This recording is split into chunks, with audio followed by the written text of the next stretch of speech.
Welcome, everybody, to the Ray Shasho Show, brought to you by the Publicity Works Agency. Each week, Ray spotlights in-depth interviews with legendary and up-and-coming authors and music artists. Ray also features the movers and the...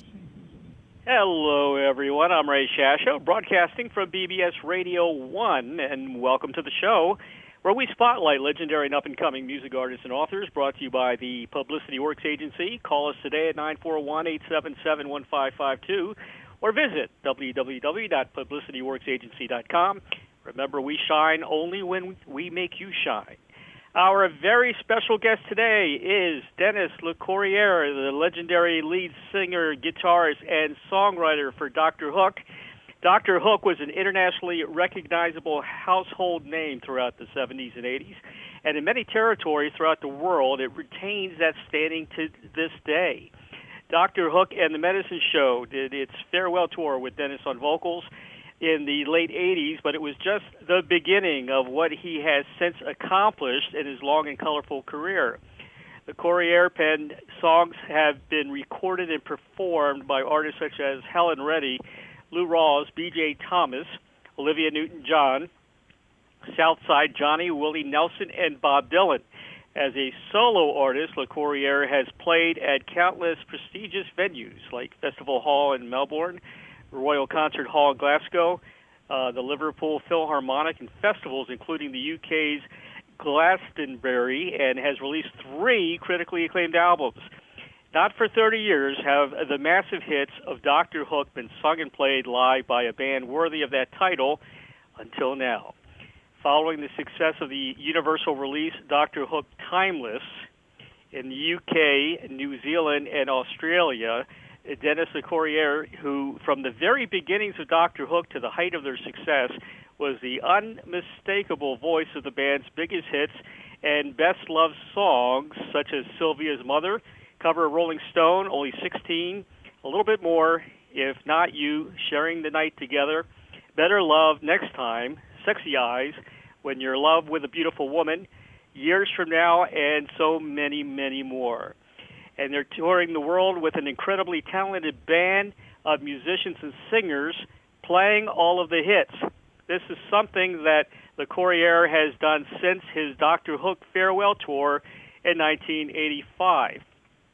In fact, never before have these songs been recreated live to sound just as they did when they were originally recorded in the famous Nashville Muscle Shoals studios with some of the best session musicians in the world.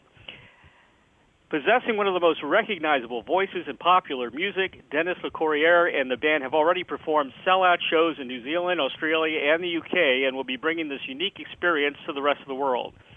Dennis says, I know that people love the Dr.Hook sound on those original recordings, and that's why we're bringing back to them just the way they remember it and want to hear it performed live.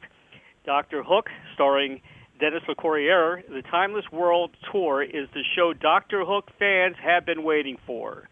It is my great pleasure to welcome the legendary Dennis Locorriere to the Ray Shasho Show. Welcome, Dennis. Welcome, Ray. Man, I don't know what else I'm going to say. You know, I should just say, thank you very much. That sounds like I wrote it. And, and I should go. No, it's cool, man. It's really nice. It's nice to be on your show. And it's nice to be talking to America because I haven't been there in a while. I've been living in the UK for like the last 14 years.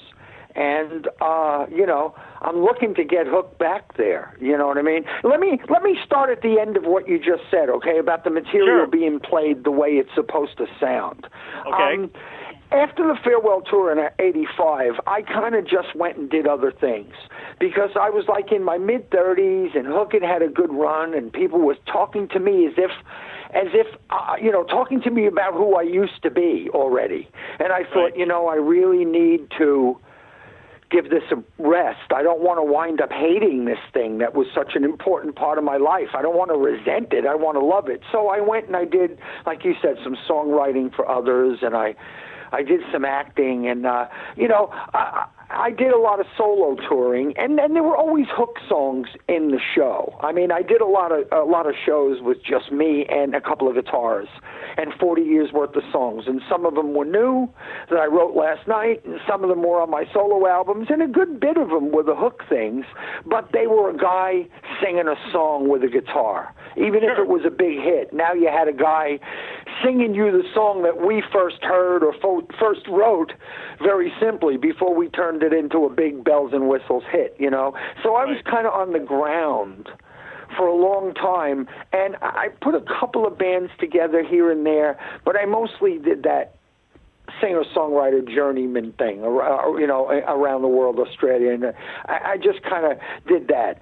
And then you mentioned the Timeless album, and I put that out in 2014. I put it together for Universal Music Group, who they kind of wound up with the catalog. They acquired the catalog, and they had all the songs, and they asked me if I would help them put an album together, and I said yeah, and they wanted 2 CDs, 40 tracks, and so I had to pretty much listen to all of everything we'd ever done, after a long while, and to varying degrees, I thought, that could have been better, just like I probably thought it could have been better then. Sometimes you miss something in the studio, but for the most part, I was really pleased with the fact that Hook's input wasn't the same song over and over. Some of it was ballads, and some of it was, funny, and some of it was rock and roll with horns, and some of it had steel guitars. And I thought, I was trying to sequence these CDs, and part of my brain started thinking, in sequence, this would make a great show. And when the album came out here and in the UK and in New Zealand and Australia, it went top 10, top 20, and people started talking to me about Hook, just like they always have. And so I've arrived here again over the last couple of years, and as much as I shied away from it, I kind of think it's almost, if it's going to be done, it needs to be done now. Because you get to a certain point in your life, and you don't go, yeah, I'll do that in 5 years. You go, really, will I? No, I think I'll do that in 5 minutes. That's why, you emailed me yesterday and said you want to do the interview, and I said, absolutely, how about tomorrow? How about tomorrow? We did it. Yeah. So, I mean, I didn't mean to just monopolize all that time, but that kind of brings me up to where I am right now, which is... It's Dr.Hook, and the band that I have is brilliant. And, I'm the only original member. I mean, 4 of the guys have passed away, so, any Hook reunion would have to start with a seance, you know what I mean? Because, some of my friends are gone, Yeah. But the music is what people talk to me about now, because there are younger people that don't even know what we used to look like. They just know the music. It's on their iPod. They've heard it. And they talk to me about the music. And so short of me promising everybody I'm in my 30s and everybody's alive, I'm the singer on mostly all this stuff, and I can put a band together and go out and recreate this sound, and it seems to be one people like. And so, I told the musical director of the band, I said, this music is like a sense memory to people. Sure. It's like smelling apple pie and remembering your mom's house. I said, so pretty much we better use mom's recipe here. This can't, well, you know what I mean? It can't sound like, I've been singing this for 40 years and I'm so bored with it. We're going to do the Latvian folk version of it, And so this stuff now, and it's a joy, I have to tell you, it's really a joy after years of recreating this stuff with just a guitar. It's lovely to go on stage and have all those harmonies be there, and all the bits, all those little bits, the apple pie, and so it's been cool, and I'm really into it now, and I'd love to get it back to the States. I really would. That'll be awesome. It's amazing how the overseas market tends to be more faithful to certain bands and genres than the U.S., and that's happened to a lot of bands. Like I could name Status Quo, Golden Earring. And these are all bands that are still very big, over the overseas market. I talked to Susie Quattro, who lives in England as well, and she's from Michigan originally. but she's still huge over there, you know? Yeah. So, you know, they've got a different feeling, you know, they really respect I'll tell you what it the is. old music. I'll tell you what it is. I'll tell you exactly what it is, because it's perplexed me for a long time, too, but it's dawned on me over the years. It's big, man. The streets are big, you know. I always make the joke that to be a popular, to be a national success in America, you have to set yourself on fire in New York and pray that somebody smells smoke in Los Angeles, you know, because otherwise you're regional. You're regional, even with Hook. You know, we'd come over to UK, we'd do a UK tour, England, Ireland, Scotland. We'd go to Australia, we'd do 15 dates, and we'd pop over to New Zealand, we'd do 10. We go to Scandinavia, we do 15. We go to Germany, you go to America, you do eight dates in Texas. Yeah. You know, I mean, you'd play the East Coast. True. And nobody else would know you were there. I mean, the only way you can do, people say to me all the time, you're going to do an American tour? The only people that do American tours are stadium bands. Yeah, they play 6 or 7 stadiums across America, and 40 million people come to see them, and they go somewhere else. Exactly I mean, the only reason I haven't been in America is because I could really come there for 3 months, and most of you guys wouldn't know I was there. And it's just like that. It's just like that. Now, I never thought about that before. Yeah. Yes, and one of the things that was cool about Hook was that, and lucky for us, is that we had records on the radio. And that helped you be a little more national, you know. But we never did an American tour as such, ever. Even at the height of our success, we did a lot of gigs, but we never were going across America. I mean, for the first 5 years of our careers, we were in 2 rent-a-cars, you know. And then we got a coach. We rented a bus, you know. We had a coach. But we spent a lot of time elsewhere. One, because we were popular and we always had a hit record somewhere. It was like we could pretty much follow the charts, you know, and they'd go, we want you here now. And then we'd be in Australia and they'd go, this is great. And then somebody'd say, they're forgetting about you over in the UK. And you'd go, oh. And we were literally on the road about 280 days a year, Hook, because I'm talking pre-video. Now you can send a short film. Everybody sees you. If they like your haircut, they like your cheekbones, they invite you to do a tour, you know. But back then, if they wanted to see you, you did your laundry, you packed your suitcase, and you showed up. And we showed up everywhere. You know, we were a working band. You guys, in the early days, though, you shared the stage with rock royalty, man. You guys, you played with Emerson, Lake and Palmer, Steve Miller, John Mayall, Kiss. Zappa, Edgar Winter, even James Brown in a festival. So. And you know, I don't know if we belonged everywhere or none of those places. Seriously, because we did. Like you said, we played with Frank Zappa. We opened for Zappa. We played Stevie Wonder. I mean, Emerson, Lake and Palmer was our first big tour after being a bar band where we used to play to drunks and they'd come up and say, you know, any country music? And we'd say, yes, sir, we do now. Just don't hit me. You know? And now we were opening for Emerson, Lake and Palmer, and they were this British band, and their sound sounded like World War III was about to happen, and we were sewing our jeans together before the show, you know? I mean, so we really did all the, hey, I'll tell you how stupid it got. We one time headlined 24 hours of soul music at the Cotton Bowl in Dallas, Texas, because the promoter made a mistake and thought we were Dr. John. Oh, my goodness. And just before we went on, you know, after Albert King and the Staple Singers, and we were going, why are we here? The promoter came back and said, have a good show, Dr. John. And we thought, oh my God. And we went out and we sang Sylvia's Mother to an R&B crowd, and they liked us. Maybe they pitied us, but we got out of there, you know? So we did a little bit of all of it, man. Touring was... I wonder about acts now, you know. I you know, there are a lot of bands still on the ground touring, but when you see things like the X Factor and you know, and they make some poor kid feel like a superstar for 14 weeks, and then they tell him to shut up and go home. It's weird. It's weird, you know. I don't mind the talent shows where it's a dog act against a magician.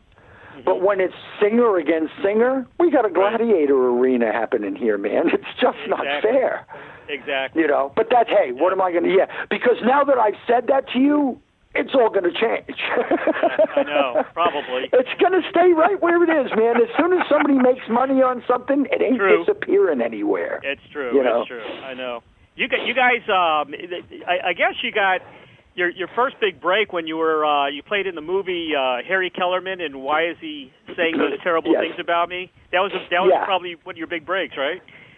We were playing in a bar, and we made a demo tape, and it was a song one of the guitar players wrote, and Mr. Tambourine Man, and Big in Vegas by Buck Owens and the Buckaroos, just songs we were playing in the bar. We made a demo of 3 or 4 songs, and somebody heard it and passed us on to the musical director of the movie, and Shel Silverstein.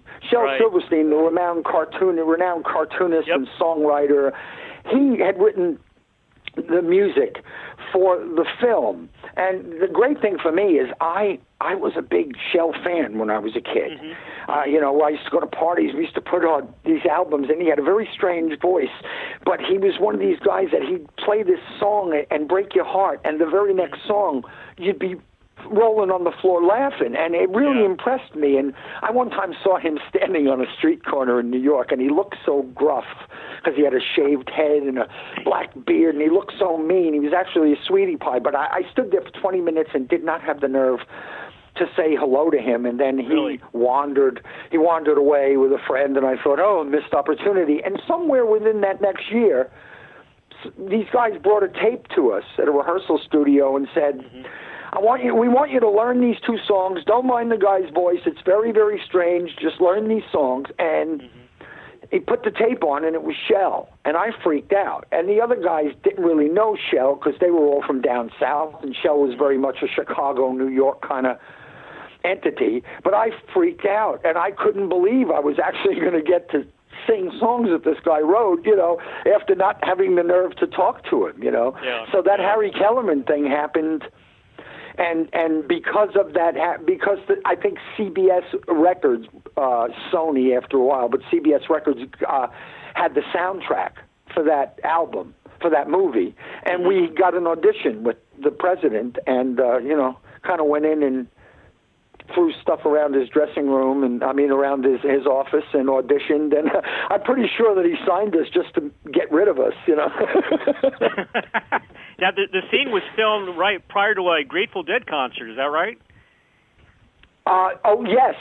Actually, you're right. It was at the Fillmore East, in New York City, and it was on. Yes, the Grateful Dead were playing, so they were assured to have a full, very, very happy crowd, and we went. The only thing that was wrong with it for us is we went on before the Grateful Dead, just about the time all the drugs kicked in, and they went, "Okay, here comes the Dead." No, here's a bunch of hippies making a movie, you know. And so, but they were nice to us, and you know, we wouldn't have known if they weren't nice to us. We were still, you know, after we filmed that at the Fillmore East, we went back to the bar in Union City, New Jersey, and played the theme song of that film to drunks for the next 6 months, introducing it as, here's a little song we recorded for a film, and they would go, shut up, no you didn't, you know, why are you playing here? That's funny. So Hook, you know, Hook was all over the place, man. Yeah, but that Harry Kellerman movie, that was kind of the thing that got somebody to face our way, you know.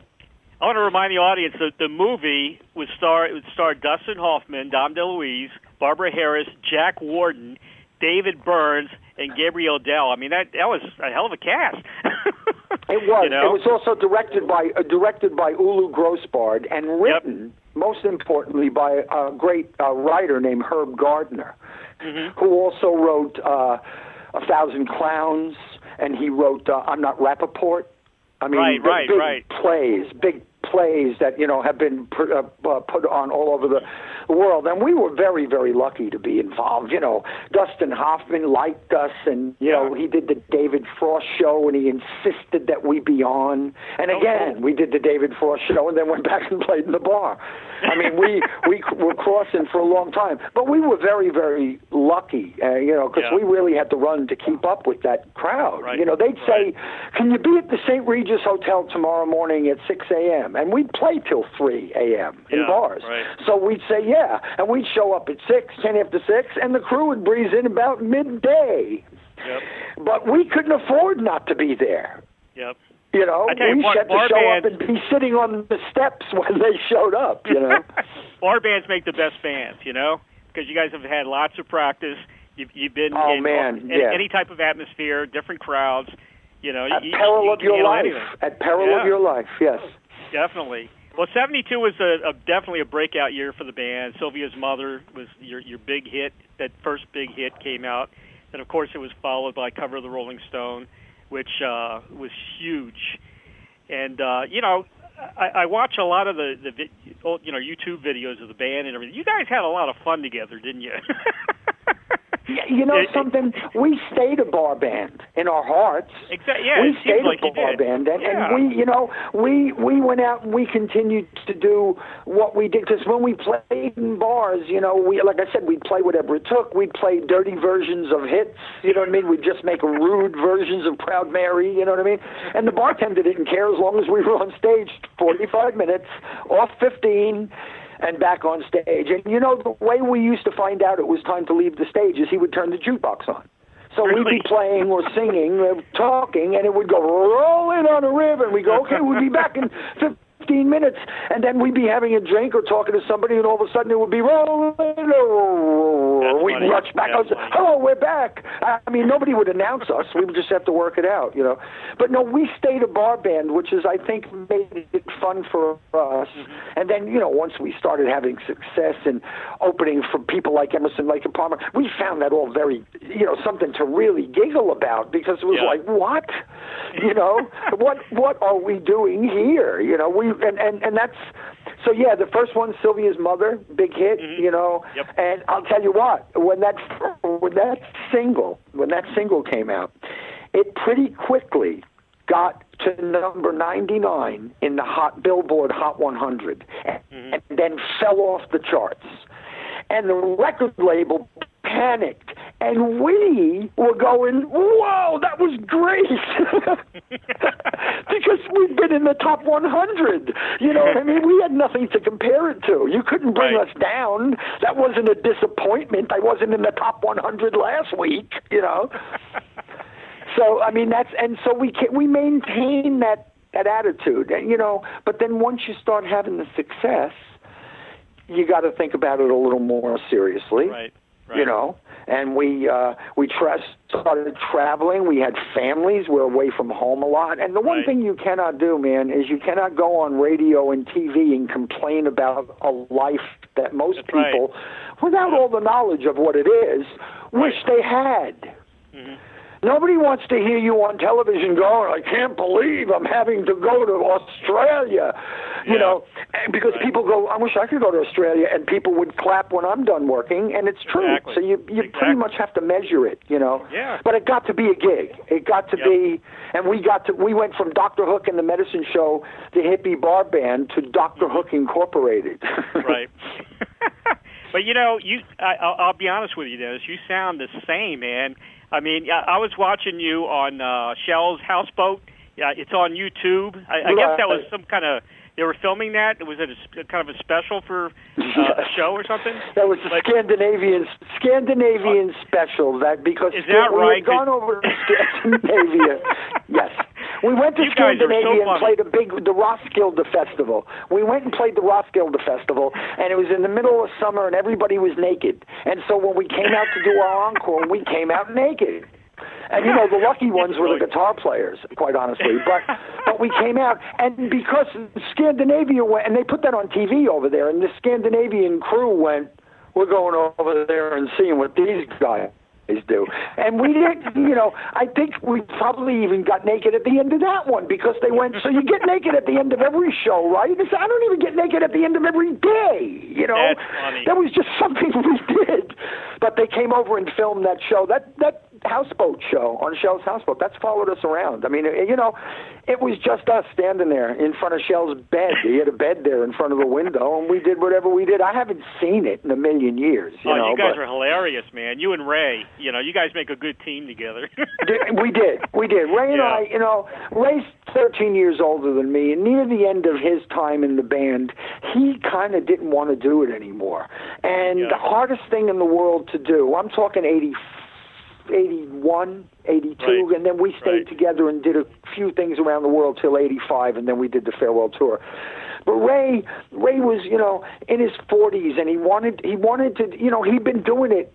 He was in bands when I was 10, you know, and he wanted to do something else. I mean, I don't know what he wanted to do, but he didn't want to do that, and I could tell. And we were all bound to each other. And the hardest thing in the world, man, is to have to be a partner with someone that no longer really wants to do it. Because one, it gets harder, and two, you feel like you're making this guy do this thing, you know, and he wanted to go, and Ray went, and he went out and he did some R&B stuff, and he did a bunch of stuff for a few years, and then he went back out on the road as Dr.Hook.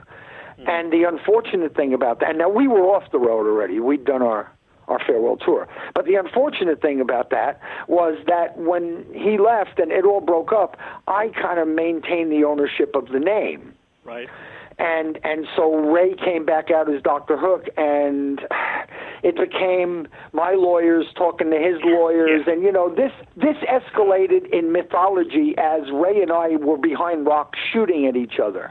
And I hear all the time, so the band ended in acrimony. First of all, the band ended hugging and kissing each other. The thing they thought was acrimony was the cursed legalities of stuff, because it's a trademark, man. And if you just let it lay there, some guy buys it for $100 and it becomes a Subway shop. You know? In California. So I maintained the name, and when Ray started to use it again, I had to say we need to come to some kind of agreement, which we did. And Ray used the name as Dr. Hook featuring Ray Sawyer for, I don't know, 15 years, however long, a long time. And this last year was the end of that. He's stopped, and I have kind of started using the name. Because the one thing I didn't want to do, once I told him he could do it, I really didn't want to go out and be the battle of Dr. Hooks. I thought it would be unbecoming. There should be one out there. You sang, 95% of the songs anyway, pretty much, right? Well, you know, the popular ones. I mean, you know, there were songs on albums, but I mean, you know, it's really funny, man, because in the early days, like I said, we had Sylvia's Mother. I sang that. Cover Rolling Stone. It's pretty much Ray's signature thing because he starts singing the song. But then George Cummings sang, I Got a Freaky Old Lady. And it was ensemble. But, you know, but then after that, it was Only 16 and a little bit more, and If Not You and Sharing the Night. And This Is All Me. And that was only because radio recognized my voice and we had a theme. Ray had a recognizable face, but you can't see that on the radio. Right. So our theme musically was my voice, and when we went on TV, people would say, hey, you see the guy with the eye patch? And that was working. Those combinations were working. You know, you remembered what you saw, you remembered what you heard. And that worked. It just worked. And it didn't really cause any problems with Ray and I, like people thought, you know. But I did, the greatest hits, Dr. Hook greatest hits, I mean, there's 20 songs on there, and I'm singing 17 or 18 of them. That's just how it fell, man. That wasn't me elbowing anybody out of the way. And I'll tell you what, nobody was really minding it while we were having hits. You know? Well, true, it's true. I didn't hear anybody complaining about geez, we've had another hit, you know. You know what I admire about the band? I mean, first of all, I consider you guys an eclectic band. You didn't have just one style. You could do just about anything. But I think that's brilliant. Yeah, the way you guys transitioned into the disco era, and you went right. You had big hits during the disco era. It's amazing. I would have never thought in a million years Dr. Hook would have been part of that. part of that scene, but you were. You know, some of those songs were definitely, you know, admired by the people that enjoyed disco music. And yeah, you know, it was strange though, man, because after, you know, we went bankrupt. Really? After, after the first two hits, Sylvia's Mother covered Rolling Stone, we went out there with the big boys, and we were support act for a lot of major acts, like we were saying. And these acts would go in their private planes from Miami to Dallas, and we would get in a rent-a-car and try to drive there, you know, overnight. And then we had to start flying. And we went bankrupt because we simply could not keep touring like that, recording and supporting our families. I mean, we just were not earning enough money to do it. And people see, even that's part of the mythology, too. People go, yeah, so you partied it all away. No. Trust me, we didn't have enough to party with. It was all, and then when the band went bankrupt in whatever it was, 75, 76, or something like that, and then we stayed together, and we kept hammering at it, and then we had only 16 from the bankrupt album, and it became a hit, and it kind of started pulling us out there again. And you know, we wanted to now stay on the radio. We wanted to stay on the radio because, like I said to you when we started this interview, that was the only national thread that somebody in California and somebody in Virginia could go, oh yeah, that sound, that guy, that band, and that was all we had, was the radio thing. When I say all we had, it was a big thing. But, it was a big thing. You know, it was that radio day where if you could get WMMS in Cleveland to go on your record, 35 stations would go on it. You know, I remember, speaking of WMMS in Cleveland, I remember going there as a bunch of hippies, and there was a brilliant musical director named Rosalie Trombley. And she was legendary. She became legendary. I've seen other bands write about her and talk about her. Right. But she was the program director of this station. And she didn't really like us when we were hippies. You know, when I looked like Bigfoot with a guitar, she wasn't all... She really wasn't into it that much. And when we put Sharing the Night together, by that time, times had changed, and we'd cleaned it up, you know, and I had a shag haircut, you know, and we went in to that station with Sharing the Night together. And she looked at us, and she looked at me, and she went, yeah, that's better. And she went on the record. And I thought, you know, geez, a lot of acts are coming in here trying to ply them with cocaine. I just had to get a haircut, you know. This was better than I expected, you know. There was no payola. It was like, yeah, could you trim it on the sides a little bit? Absolutely, you know. I was going that way anyway. So radio kept us alive. But, you know, when we went, Hook was like two bands to a lot of people. We were that early band with the sense of humor and Sylvia's Mother, and then we were Sexy Eyes and Better Love Next Time. Yeah, exactly. And people will, but you know, people will say to me, Ray, oh, you know, but that's where the band got really, that's where you sold out, and that's where you started, you know, it's like, oh, pardon me, that's where we really got successful. Let me apologize for that one more time. Sorry for making a lot of money at that point. No, man, and it wasn't even about that. It was about we had endured.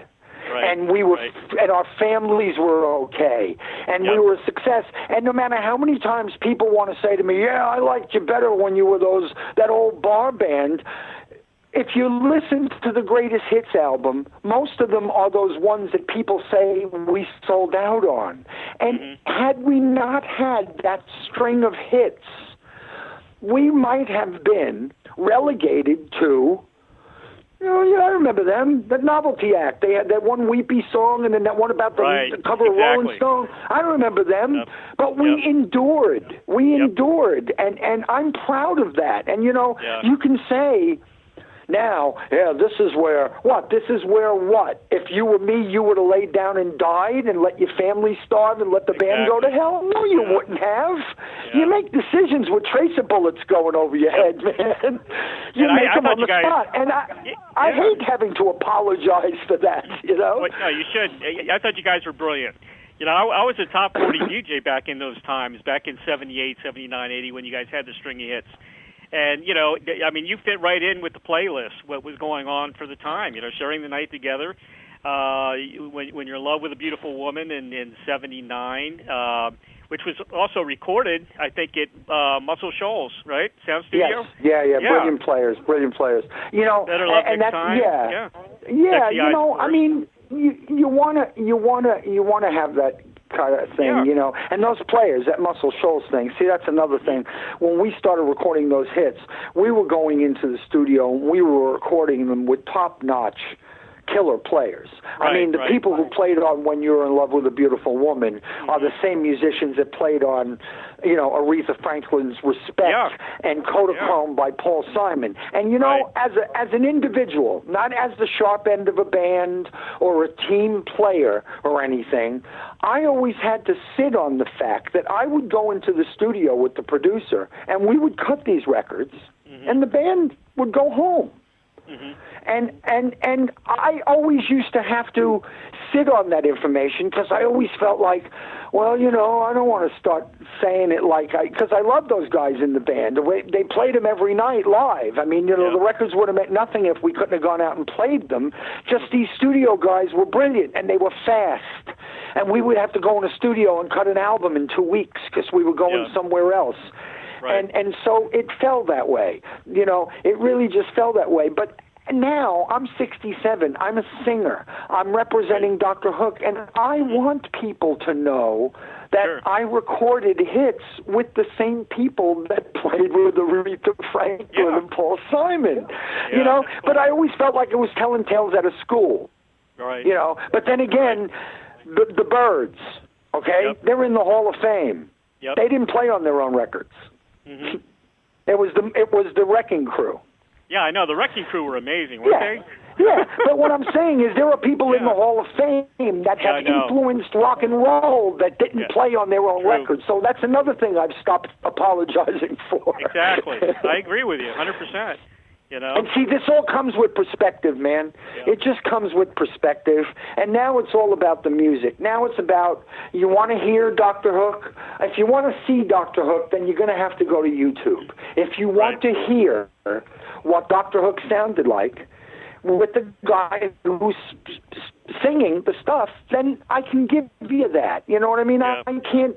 And I'm thrilled with that now. I really am thrilled with that because, like I said to you earlier, I really feel like it's what I should be doing right now. But only because I did, you know, I put out a book of poetry and cartoons. I did some acting. I did this and that. Now you know, when I was in Hook, I went from high school to Dr. Hook.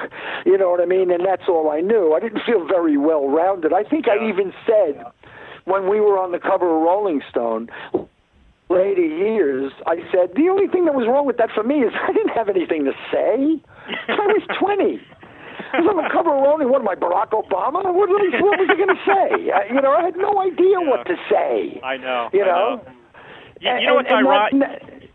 You know what's ironic is you live in England, and you actually had two songs that were kind of banned in the beginning, right? Cover of the Rolling Stone because of it was commercial. They were advertising. They said it was like advertising the Rolling Stone.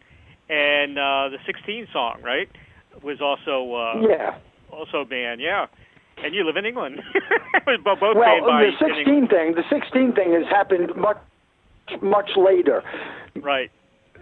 Only 16 happened, you know, it never got banned, it got played. But cover Rolling Stone, to go back to that one, it was the same thing, you know, the Kinks had that song Lola. Lola, Lola, Lola. And in that song, he sings on the original record just like Coca-Cola.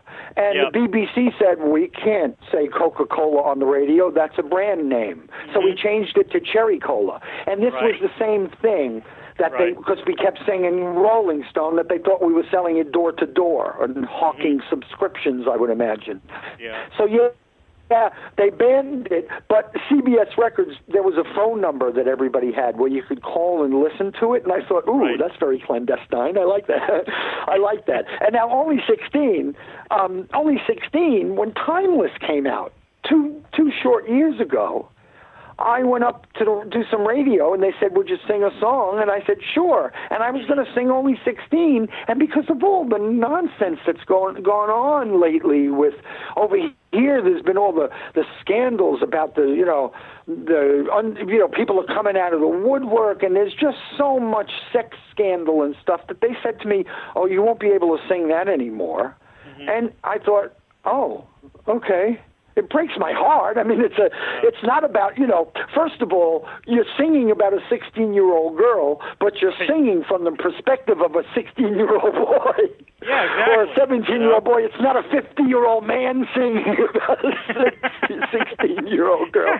You know what I mean? So they kind of missed the point on that a little bit, I know. But those points are easy to miss. Hey, remember short people? Randy Newman thought, everybody thought Randy Newman hated short people, You got to be careful. You got to be careful. I know, but they're getting carried away with that. Even young girl, Gary Puckett. I talked to him about young girl. They said the same thing. Oh, I bet. Same thing. I bet. Well, it's. Quite honestly, man, it's going to go where it's going to go. And as you get older, nobody gets older and doesn't utter the phrase, why is this happening now? It was fine the way it was. But it's, I thought in the old days that, political correctness had its run when shows like All in the Family came on that kind of poked fun at bigotry and racism. And I thought, okay, and everybody saw it. And then there was Richard Pryor, and it really, really did look like it was going to open up and we were going to stop being afraid of words. Mm-hmm. And then something slammed shut, Now, if you say something to someone, you're not saying it about them. You're saying it about them and everyone who looks like them. I know. Everybody's too touchy nowadays. Just relax. Yeah, I know. And what are you going to do? It's what I said to you earlier, man. It's not going to go back. It's not going to go back. I mean, politically in America, I don't really know what the hell is going on. It's the strangest thing I've ever seen, but I don't think I'm alone there. It is strange. Very strange. I don't think I'm alone there. But, it's, man, you get older and you see it change and you see it change. And the thing that makes me live, Ray, people say, I feel sorry for the young people today. I don't. They're 15, damn it. They don't know. They're not comparing it to, you know what I'm saying?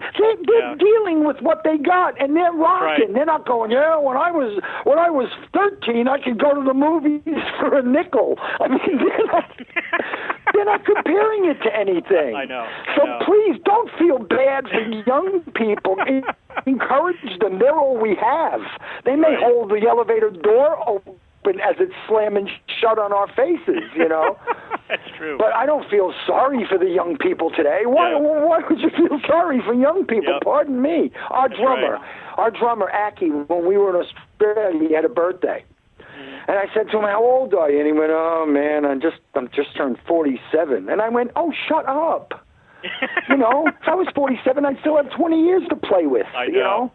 It's just, man, I know they say it's a number, and it is a number, but as you get older, you really do. You just start thinking of it, like I said to you earlier. You don't go, dude, I could do that in a couple of years. Right. You just don't. And not because you think it's over. I feel very far from Halo and Harp, I really do. Luck of the draw. I've kind of aged all right. Like when I walk out on stage, nobody goes, who the hell is this? I kind of look like an older version of the same guy, So that's good. But I'll tell you what doesn't do me any favors. Whenever I do a talk show, before they introduce me, they show clips of Hook. So they say, that does help. Here's Dennis when he was 20. Here's Dennis when he was 24. Here's Dennis when he was 28. Here's Dennis when he was 30. Here's Dennis when he was 32. And now, here's his dad,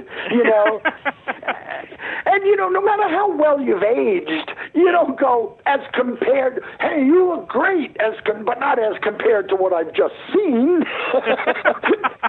It's just not fair. Dennis, you look great, man. I'm saying that. Thank you, man. Thank you for lying. I appreciate it. No, you look great. There's some people that just, I don't even recognize him anymore. Hey, man, I look great over the phone. Let's face it. No, it's true. It is the luck of the draw, though, man. I got no secrets. There's nothing I rub on my body and face before I go to bed. I've never been a hard liver. Right. Seriously. I know Dr.Hook had that raucous, people used to come to see the band to see if we would make it through the whole show, and it was shambolic. But you know something? None of us were substance abusers. There was never one single minute of rehab in the band. We were responsible to each other. When you first go on the road, you party.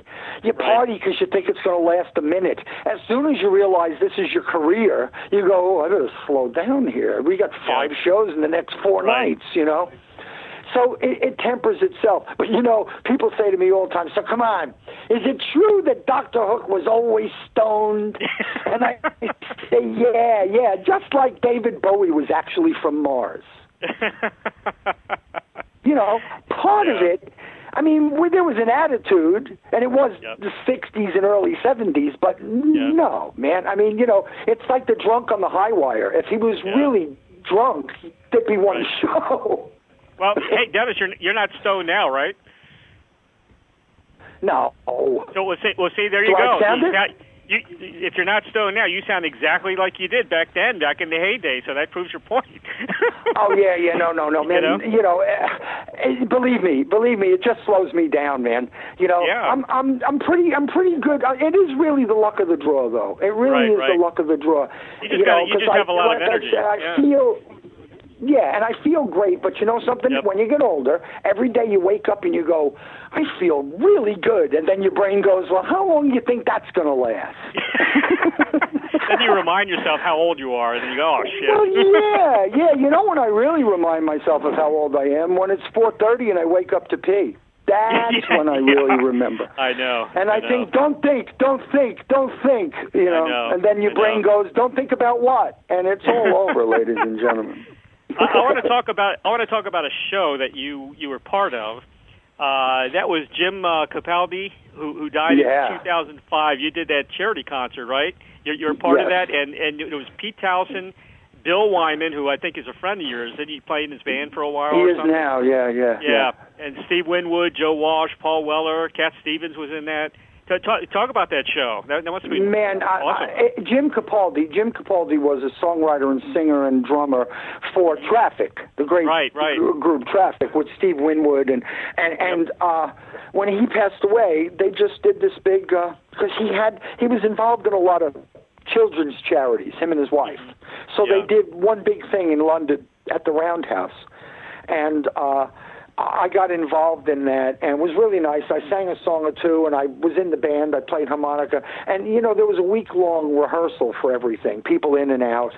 And Bill Wyman was the bass player on some of the stuff, so he was there for a day or two. And, I'm a child of the 60s, man. I mean, to be in a room with a Rolling Stone, hey, man, I went to the Sheraton Hotel. It used to be called the Americana in New York when I was 15 years old, and me and about 25 other teenagers that I didn't know tried to sneak up to the Stones floor, I mean, we were Stones kids and Beatles kids, So I rushed up to Bill in my exuberance, and I said, man, because he's got this great band called Bill Wyman's Rhythm Kings. Yep. Good band. And they're great. Oh man, they're such a good band. They play R&B and they just horns, and it's a killer band. Because Bill still loves to play. He doesn't love traveling, so he's not in the Stones, but he loves playing. And I said to him, I'd love to come sit in with your band someday. And he kind of looked at me and smiled, and a couple of months later, his guitar partner, Terry Taylor, called me and said, Bill wants to know if you still want to do that. And I said, yeah, where do you want me to be? And they sent me a 34-city itinerary. Mm-hmm. I thought I was going to go sit in somewhere, but I was in the band. That's awesome. And what's lovely now, man. First of all, I'm on the tour coach, and I'm sitting in the back, and I look up front, and Bill Wyman's sitting there. And I got to tell you, people would be shocked at how little I've ever wanted in my life. Seriously. Seriously, you know, I like when things go full circle. I like when I'm on a bus with Bill Wyman and everybody says to me, don't talk to him about the Stones. He doesn't like to talk about the Stones. Bill used to sit me down voluntarily and tell me about what they were doing backstage at the Ed Sullivan show. I love, you know, he was so nice to me. And you never want to meet your heroes and find out they're weird, they're terrible. Exactly. You really don't, because there's whole bits of your record collection you can't play anymore. You know. Right. Yeah. And so Bill was lovely, and I did this couple of months tour with him, and now I can call him a friend of mine. But that Capaldi show. You know, speaking of record collection, that was like being in a band with my record collection. It's Paul Weller, and like you said, Pete Townsend, Bill Wyman, Gary Brooker from Procol Harum. I mean, John Lord from Deep Purple. I mean, Ray Cooper, percussionist. You know, just everybody, man. Everybody you could want to be in a room with. You know, so it was a really nice. It was a really, you know, I think they did a DVD and an album of it. I never watch any of that stuff. The only thing I've ever learned from watching myself is don't. Seriously. That's funny. Yeah, you know, Johnny Depp never watches his movies, and I don't listen to my interviews. I got everything, you know, on DVD, but I never listened to them, and I never read my book, the books that I've written. I've never went through. No, man. You know, and it's just because you know there's nothing to compete with. You do it and you roll. You roll ahead, you know, and you did the best. It wouldn't be out. You wouldn't have done it if you weren't happy with it at the time. And we all changed our minds about stuff. It's like I said when I was listening to all the Hook tracks. There were things I didn't care for, but they were the same things I didn't care for then. Yep. You know, and things have their place and stuff. But no, I tried to watch myself a couple of times. You know, here's something about not even watching myself. We played a club, the Troubadour in Los Angeles, famous club, and we played there for 3 or 4 nights. And I used to do this little bass solo thing with our bass player. I would play a bass solo around him. I would play his bass, and this girl came to me on the second night, and she said to me, "Oh, you know, and whenever you do that bass solo thing, you do this really sexy thing." And I said, "Please don't tell me." And she told me what it was. Right. And every night I went on stage, I tried to do that sexy thing, and I don't even know what the heck it was. And it ruined it. It absolutely ruined it. Because I thought, and even she came to me and said, "You're not doing that anymore." I said, "You killed that." I begged you not to tell me what it was, because sometimes you don't need. You're in the moment. Yeah, you know, exactly. You're in the moment. Once in a while, I will listen. If I'm going to do a lot of interviews for a tour, like I have a UK tour coming up, and I've been doing a lot of stuff. If I'm going to do a lot of interviews, I may listen to one of them. Right. In the early, just to see if I'm a moron, to see if I'm hitting all the salient points. You know what I mean? Yeah. But for the most part, man, I mean, I think you can pretty much tell from the minute we both got on the phone that I'm not reading any of this. You know? No, man, you're great. You're a great interview. You know. I hate when somebody... No dead air, anyway. You know. Yeah, exactly. I don't like the dead air thing. I hate it when somebody responds with 3 words and it just stops. Yeah, don't you love it when the question is longer? Me, you say, "How you doing, Dennis?" And then 10 minutes later, you ask me the first question, you know? I mean, exactly. That's just... Man, I got to tell you, though, man, if I was not still enthusiastic about this, if I still didn't think to myself that after 100 years, somebody still wants to talk to me about stuff, then I wouldn't waste your time. I really wouldn't waste your time giving you one-word answers and stuff. I wouldn't waste my time. I mean, it's not worth anything. For me, singing, acting, writing, talking to you, it's all about communicating with other people. I like other people. Sometimes I don't. But for the most part, I like the thought of there being other people. I tell you what I really like the thought of. I like that I'm being spoken to rather than about this year. While we've lost so many many people, But see, there's not a mystery there either, Ray. It's baby boomers, man. Yeah, it's baby boomers. In the old days, somebody would be a star till they were about 40, and then they'd do a couple of films or something, and then they'd kind of fade away, and you'd see a picture of them shopping in sunglasses when they were in their 60s, and then one day you'd read they were dead. I know. Baby boomers are still leaping off amplifiers. Mick Jagger is 75. He's still negotiating a stage in a stadium. If Mick Jagger goes, somebody's going to go, not going to say, what happened to Mick Jagger? They're going to go, I just saw him. Played at 30,000 people 3 nights ago. We don't stop now. Baby boomers made it very evident that we were not going to give up. We were going to dance right to the precipice. Yep. Thank God for that. Thank God for that, man. I just want to mention, if you don't have to stop, if you don't have to stop, I mean, if it ever feels unbecoming, I'll pack it in. Yeah, pack it in. Yeah, I talked to Paul Kattner, and he said he would probably die on stage. So he practically almost did that. So and then again on the other end of that, Mick Jagger, when he was about 24, said he's not going to be shaking his butt up on stage singing Satisfaction at 30. Exactly. And Pete Townsend said, I hope I die before I get old. Right. Really? Right. Yeah, right. Would you like to rethink that? Yeah, exactly. Because when you're 15, 16, 17, however life is how you think it's going to be forever. And the only advice I can ever give younger people is, however you think it's going to be, it probably isn't going to be. So just leave some wiggle room here. Because you're always going to be disappointed. Me, I don't believe anything happens for a reason. I think it's a bunch of random events, and we give it structure in our brains because we have to live.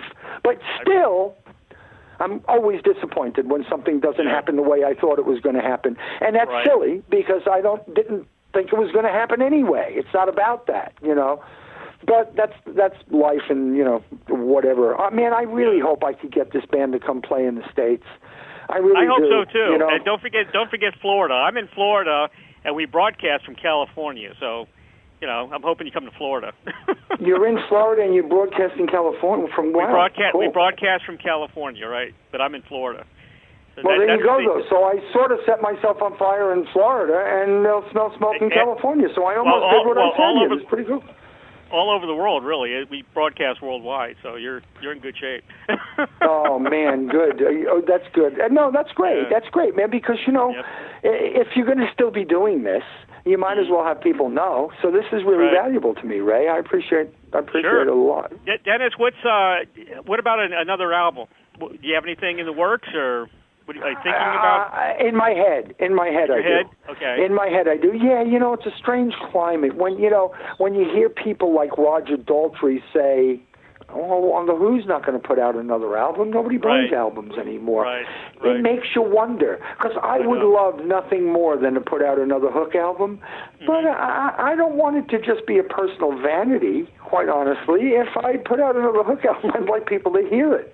So it's a matter of that. Well, who puts it out? How much control you have over it? It's a lot of things. It's such a strange game now, man. And I've never been. I've always been a hippie. I mean, I've tried to be somewhat of a businessman, but I'm not going to sit in my room with an abacus. You know what I mean? It's a little more organic than that. So, but definitely now that Hook. The brand of Hook has gotten a little attention here because I've been taking it around the world. I'm definitely thinking about trying to do a Hook album. But see, that's the tricky thing too. Whenever you have success with something, you have your original success by doing something you felt was right. And then you try to recapture that so many times that you want to kill yourself. Yeah. It's like when we had our first record, Sylvia's Mother. After we had Sylvia's Mother, which Shel Silverstein wrote, we used to get pitched songs. Okay, here's one about my aunt. Here's one about my Uncle Frank. You know what I mean? It's like, we're not just doing relative songs. Yeah, that's funny. And that you really can, when you write songs, and as soon as somebody goes, wow, that sounds like a Dennis Locorriere song, you start trying to write like Dennis Locorriere. and it's, you know what I mean? So, you are Dennis Locorriere. It's like trying to look like me, Yeah. So it's strange. But no, I am definitely, so yeah, there's something working in my head. I'm writing some. I'm looking for songs. I'm even looking at artists that I like, you know what I mean, and thinking maybe I should do one of their songs and stuff, because it's wide open. But I think I'd love Hook to have a presence again, man, because the one thing I'm proudest of Hook is that the music still has this, people apply it to their own lives, and, I run into people and they're telling me, before they even say hello to me, they tell me, oh, I used to go camping with my family, and we sang Dr. Hook songs all the way in the car, and, my dad loved you guys, and he's passed away recently, and we're all going to come to the show, and you're right in the middle of their lives. And it's not easily dismissed. Even on a bad day when you don't want to know anybody, somebody starts talking to you about how much something you did meant to them. It's really, really hard to just, give them a dirty look. You really need to engage with that. And, you're lucky that you're part of somebody's soundtrack like that. Well, people timeline their lives with music. I certainly do, and I think that's awesome.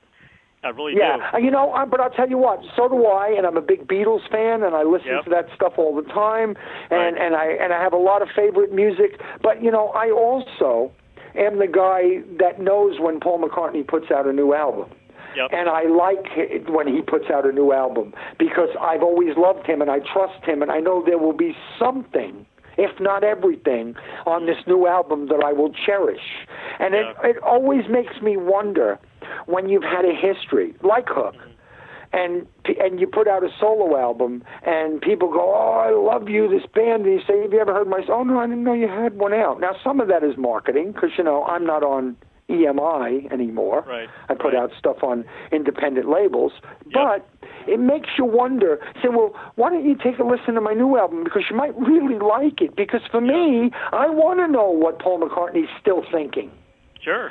I want to know what Bob Dylan's still, I don't just go, I love that Mr. Tambourine Man, that's all I need to know.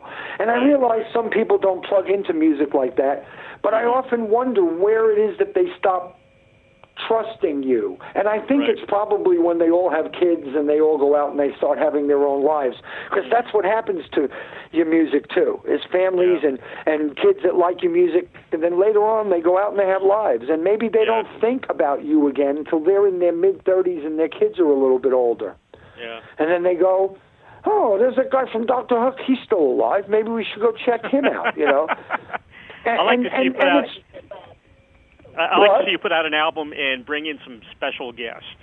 Maybe bring in Bill Wyman and some of those guys. I know what you mean. I thought about it. I thought, but a lot of it's going through my mind right now, But right now I got this UK tour coming up from September to December, and then might be going back to New Zealand and Australia. I don't know. And always, man, we've talked to people about the States, and we're still talking to people about the States, because it just seems like, it just seems silly if I don't go back. But like I said, it's hard to do an American tour as such, And no matter where I play, somebody will go, oh, so what's wrong with Pittsburgh? Nothing is wrong with Pittsburgh.